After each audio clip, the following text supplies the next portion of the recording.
लेकिन 75% टीपीएसपी से जो भी क्वेश्चन पूछेगा मेरे बताए हुए सवाल से ही पूछेगा, तो एक बार जरूर देखिएगा। चलिए स्टार्ट करते हैं।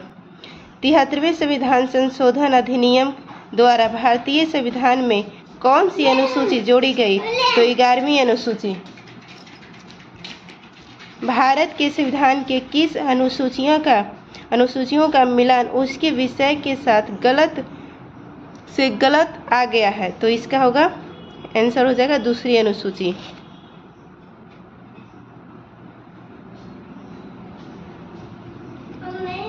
नौवीं अनुसूची भारतीय संविधान में कब जोड़ी गई? तो प्रथम संविधान संशोधन। संविधान की 8वीं अनुसूची में सूचीबद्ध निम्नलिखित में से कौन सी एक किसी राज्य केंद्र शासित प्रदेश की राज्य भाषा है? तो कश्मीरी हो जाएगा। कश्मीरी कश्मीर का भाषा भी और कश्मीर। भारतीय संविधान की तीसरी अनुसूची का संबंध है तो शपथ तथा प्रतिज्ञा। आगे चलते हैं। भारतीय संविधान की निम्नलिखित में से कौन सी विशेषता आयरलैंड के संविधान से ली गई है? तो आंसर हो जाएगा राज्य के नीति निर्देशक तत्व। राज्य नीति के निर्देशक सिद्धांतों के संदर्भ में निम्नलिखित में से कौन सा कथन सही नहीं है? तो हमारा आंसर हो जाएगा ये नियोजित प्रकृति के होते हैं। भारतीय संविधान का कौन सा अनुच्छेद यह व्यवस्था प्रदान करता है कि राज्य को लोगों के कल्याण को बढ़ावा देने के लिए सामाजिक व्यवस्था को सुरक्षित करना चाहिए? तो अनुच्छेद 38। राज्य के नीति निर्देशक तत्वों के निम्नलिखित में से किस अनुच्छेद में ग्राम पंचायतों के संगठन के बारे में उल्लेख है? तो अनुच्छेद 40। आगे देखते हैं।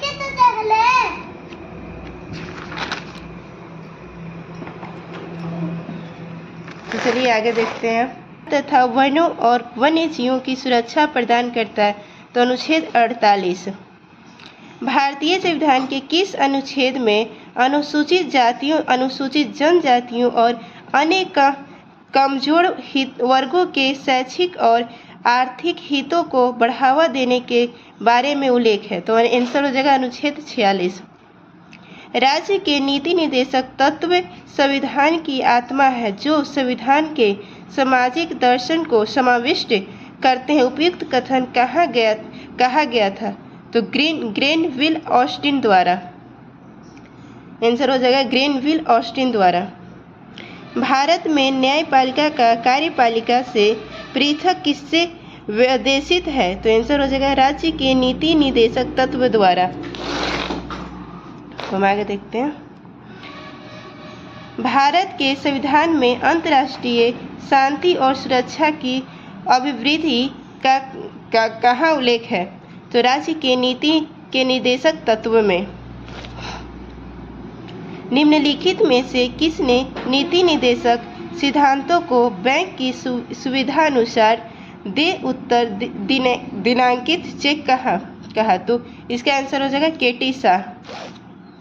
राज्य के नीति निर्देशक सिद्धांत किसी न्यायालय द्वारा लागू नहीं किया जा सकता? भारतीय संविधान का कौन सा अनुच्छेद यह निर्धारित करता है? तो अनुच्छेद 37। भारतीय संविधान के भाग 4A को भारतीय संविधान में संवैधानिक संशोधन अधिनियम के माध्यम से शामिल किया गया था? तो 42वें। आंसर हो जाएगा 42वां। आगे देखेंगे। निम्नलिखित में से किस संवैधानिक संशोधन अधिनियम के कारण वस्तु एवं सेवा कर परिषद का गठन हुआ? तो 101वां संविधान संशोधन अधिनियम 2016।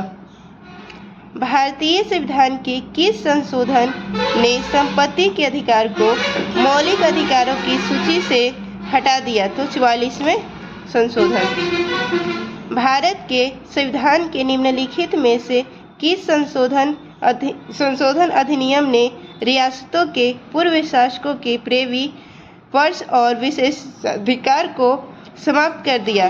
तो 26वां संशोधन अधिनियम। भारत के संविधान में निम्नलिखित में से कौन सा संशोधन भाषा के आधार पर भारतीय राज्यों के पुनर्गठन को संवैधानिक भाषा से बदलने की प्राथमिक उद्देश्य के साथ पारित किया गया था? तो 7वां संशोधन। 86वें संविधान संशोधन अधिनियम द्वारा प्रस्तावित शिक्षा का अधिकार किस वर्ष से लागू किया गया? तो 2010। भारत के संविधान के निम्नलिखित संशोधनों में से किसने गोवा को राज्य का दर्जा दिया? तो 56वां संशोधन। 1976 का 40वां संशोधन अधिनियम भारत के संविधान के किस अनुच्छेद पर लागू किया गया था? तो अनुच्छेद 297। तो देख सकते हैं आप लोग DPSP से बनने वाले सारे क्वेश्चंस मैं यहाँ पे ले आई थी, और आप लोग फुल वीडियो वॉच कीजिएगा। अगर मेरी वीडियो अच्छे लगे तो फॉलो कीजिएगा। बाय बाय, फिर मिलते हैं आप लोगों से नेक्स्ट वीडियो।